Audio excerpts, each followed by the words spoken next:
Hi, and welcome to Entdecke deinen Hund, Discover Your Dog.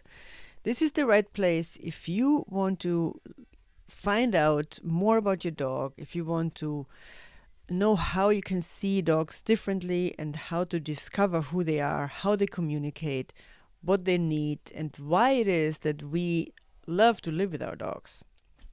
I'm Serena, and if you have followed my podcast, you know that I usually do them in German, but I will do a short series in English. And it's about a topic that's really close to my heart, which is ethical dog care. I will talk about what it means to care for dogs ethically, not just feed them, walk them, but to truly care for who they are and to care for their well being. So let's talk about this today. I've been working with dogs professionally for over a decade. Not just did I grow up with dogs, but to actually get into the dog's well-being, their communication and their language and everything. I started in about 2011. So I've worked in as a dog walker and as a daycare professional, still do together with my husband, and also as a trainer.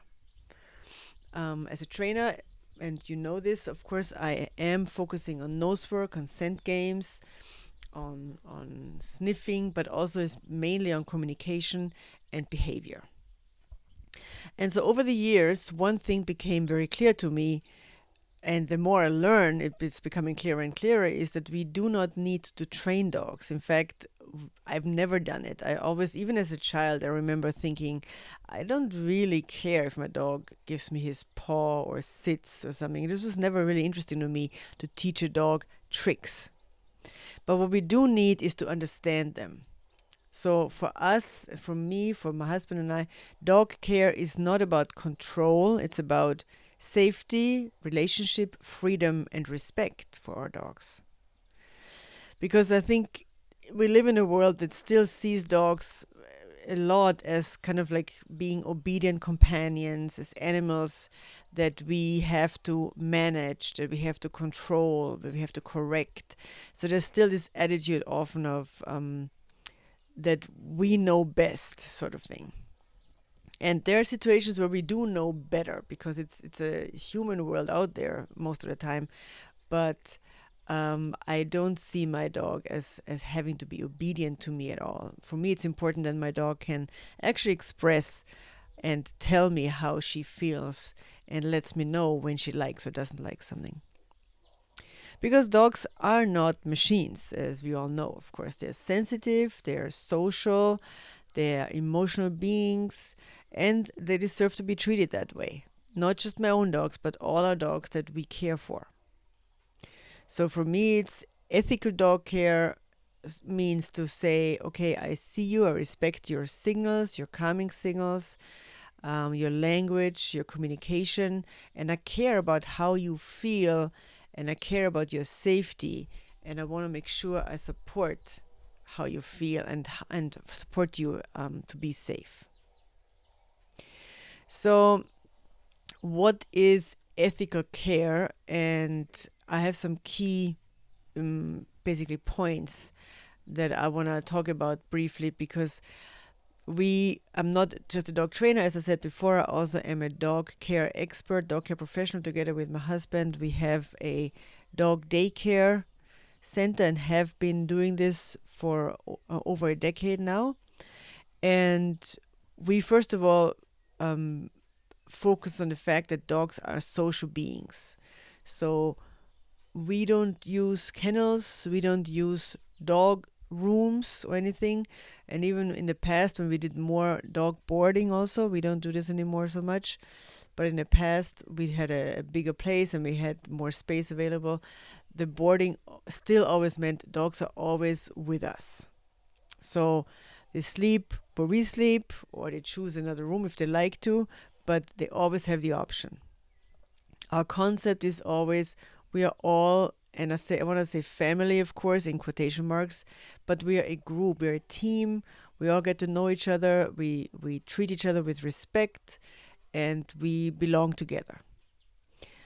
It is dogs as social animals, as we know, dogs want to be with other dogs, but not just that, they also want to be with people. And a lot of times when we take care of dogs, when we have dogs in our care, we notice how much they appreciate just being close to us. So for this, of course, it's important that we take our time. So we need time to build a safe, stable relationship. Yeah, this just doesn't just come. I throw a dog in a mix and expect them to be, comfortable right away. That's not the case. So this is the reason why we use, small groups, consistent groups, stable groups. We don't just mix dogs randomly. And our second fact or a second focus is safety. Safety is really everything.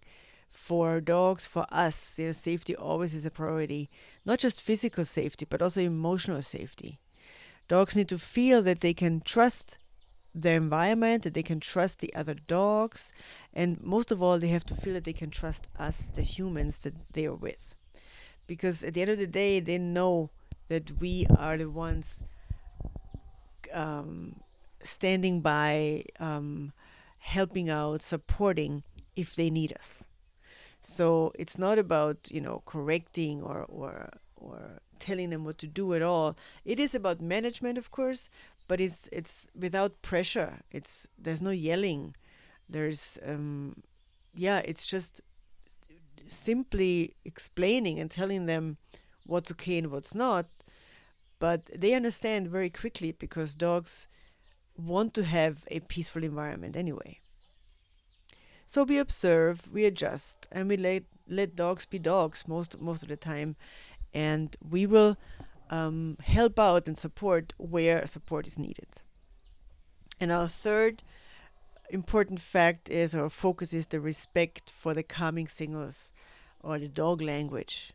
So if a dog turns his head and is communicating that, okay, it's a bit uncomfortable situation, we will pay attention to this. This is not something that we just say like, well, he's just showing us signals, but we see them, we respect them, and we will act accordingly. So we listen to the dogs. That's very important to us. And I'm not saying that you always 100% can can uh, can provide or can make sure every single dog's need is always covered. It's maybe not possible because if you have 10 dogs, maybe they have different needs at different times. And yes, maybe sometimes a dog has to wait a little before this happens, that the dogs want it at this moment. But there's always a sign that yes, I see you, yes, I hear you, yes, I know what you want right now, but you're going to have to wait. So that's fine. But there's always communication, and we listen to them. We don't ignore their needs and we don't ignore their signals, and we respond with empathy, and we don't override their signals. That's very important to us. So if you followed us a little bit, if you know us a little bit, or if you don't, let me just maybe briefly say it's my husband and I. We started Dog Lovers in 2012, and back then we were both. We had a dog first of all, or yeah, it was my dog. I had a boxer from the States. His name was Tony, and we were both also we were working as English teachers. My husband's from California. We were juggling multiple jobs, like we were self-employed freelancers, and caring, like I said, caring for our dog. And then we started doing dog walking as a side job, just sort of because we liked hanging out with dogs, and we sometimes felt like, it's more fun to hang out with dogs than with people sometimes. But we also saw quickly how little people really understood about dogs. So we wanted to, because our dog walking business that we started at this time kind of picked up quickly. And so we figured, okay, we're going to need some dog walkers. But even when they claimed that they had experience with dogs, they loved dogs, that was a prerequisite anyway.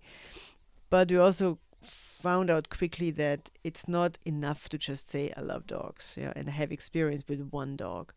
So we started to train our own team. First, actually, with a dog trainer, and then I became a dog trainer myself. And then we started to train our dog walkers ourselves, or our dog sitters. Yeah, I became a certified dog trainer in 2014. But like I said earlier, for me, it was always clear that I don't want to train dogs. I never liked dogs doing tricks or performing for people. I never wanted to show off my dog or my horse. I had a horse as a child, or as a young, as a teenager as well. And I never liked that either. I just wanted to spend time with these animals. Um, Maybe that's very selfish actually, because I just wanted to spend time and be with them really. So I moved away from training quickly. I never got into it, I should say, and I moved towards understanding the animal, understanding the behavior, and just learning about them. I find it not just fascinating, and I always find it fascinating, but it's actually necessary. I think if you want to live with this animal, these different species. So today we focus on building spaces where dogs can feel safe, where they can feel heard, and where they are cared for. And that's what we consider ethical dog care. And we believe that is actually the future of dog care. So this brings me to the end of this first short episode of this series that I'm going to do. Thanks for listening to this first episode and our ethical dog care series. Next time, I will take you behind the scenes a little bit of our doggy daycare, where we have no kennels, no cages, no chaos, just a place where dogs can be dogs. If this resonated with you, if you like this episode, if you like the information, if this maybe inspires you even, then feel free to share this episode. Give us 5 stars if you like, or you can of course connect with me. The email and all the information is in the show notes. Until then, take care of your dog, take care of yourself, have fun, and see you or talk to you soon. Bye.